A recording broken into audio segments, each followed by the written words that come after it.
মজিদ বলল, চল তোকে একটা জায়গায় নিয়ে যাই। বেশ রাত হয়েছে, চারদিকে ফিনফিনে কুয়াশা, দোকানপাট বন্ধ, বহু করে ঠান্ডা হাওয়া বইছে। পাড়াগার শহরগুলিতে আগে ভাগে শীত নামে। মজিদ বলল, পা চালিয়ে চল, শীত কম লাগবে। কোথায় যাবি? চল না দেখি, জরুরি কোনো কাজ তো তোর নেই নাকি আছে? না, নেই। কিছুক্ষণের মধ্যেই বড় রাস্তা ছেড়ে ইট বিছানো সরু রাস্তায় এসে পড়লাম। শহর অনেক বদলে গেছে। আগে এখানে ডালের কারবারি বসতো, এখন জায়গাটা ফাঁকা।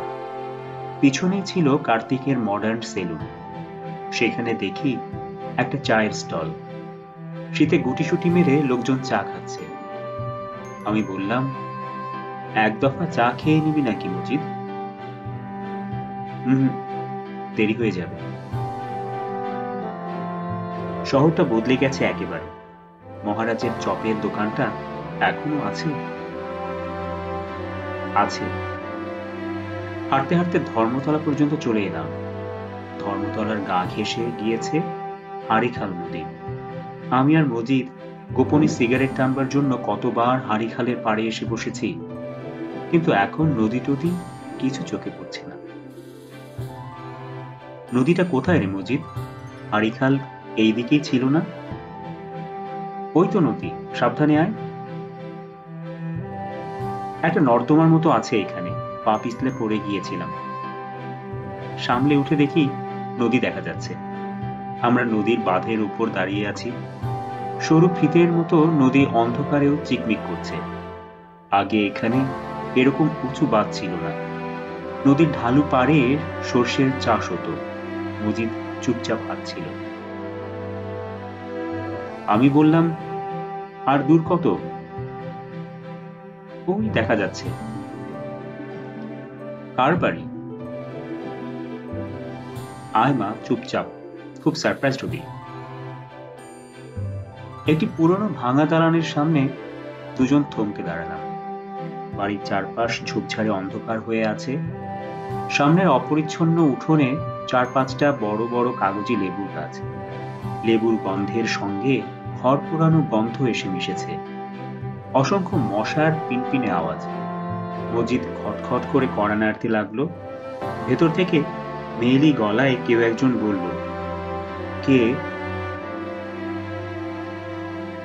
মজিদ আরো জোরে কড়া নাড়তে লাগলো।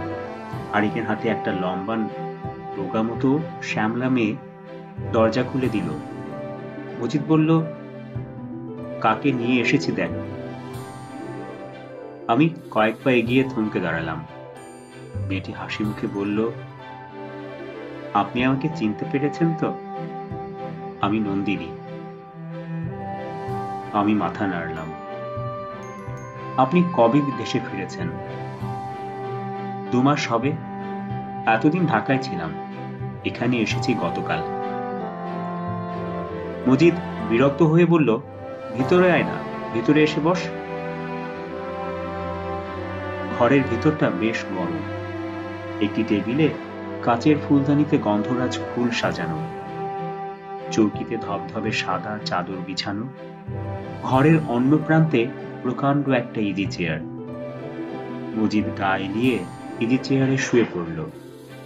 হালকা গলায় বলল, চিনি এনেছি, একটু চা বানাও।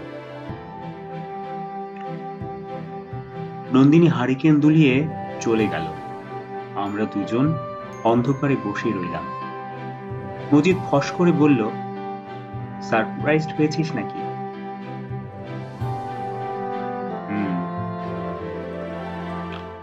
কেমন দেখলি নন্দিনীকে? ভালো। শুধু ভালো? Is not she wonderful? আমি সে কথার জবাব না দিয়ে বললাম, এই বাড়িতে আর কে থাকে?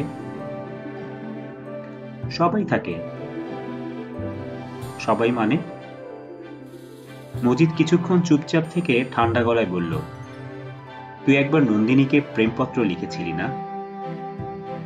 অনেক কবিতা টবিতা ছিল সেখানে, তাই না? আমি শুকনো গলায় বললাম, বাদ দে ওসব পুরনো কথা। মজিদ টেনে টেনে হাসতে লাগলো। পরের 10 মিনিট দুজনেই চুপ করে রইলাম। মজিদ একটির পর একটি সিগারেট টানতে লাগলো, মাঝে মাঝে হাসতে লাগলো আপন মনে। অনেকক্ষণ আপনাদের অন্ধকারে বসিয়ে রাখলাম। ঘরে একটা মোটে হারিকেন, কি যে করি। নন্দিনী চায়ের কাপ নামিয়ে রাখলো। চিনি হয়েছে চায়ে? কাপে চুমুক দিয়ে মজিদ বিষম খেয়ে কাশতে লাগলো। আমি বললাম, আপনাদের এদিকে খুব হাওয়া তো? নদীর উপরে বাড়ি, হাওয়ার জন্য কুপি জ্বালানোই মুশকিল। ভেতর থেকে কে একজন ডাকলো, বউ, ও বউ। নন্দিনী নিঃশব্দে উঠে গেল। আমি বললাম, তুই প্রায়ই আসিস এখানে? আসি। ব্যাপার কিচ্ছু বুঝতে পারছি না। আমি চুপ করে রইলাম। মজিদ বলল, রাত হয়ে যাচ্ছে, এইবার ফিরব। নন্দিনীকে কেমন দেখলি বল না শুনি। ভালো, আগের মতোই, একটুও বদলায়নি। নন্দিনী আমাদের ঘাট পর্যন্ত এগিয়ে দিল। ততক্ষণে চাঁদ উঠে গেছে। স্নান জোছনায় চারদিকে কেমন ভুতুরে মনে হচ্ছে। মজিদ বলল, যাই নন্দিনী। নন্দিনী কিছু বলল না। হারিকেন উঁচু করে কাঁধের উপর দাঁড়িয়ে রইল।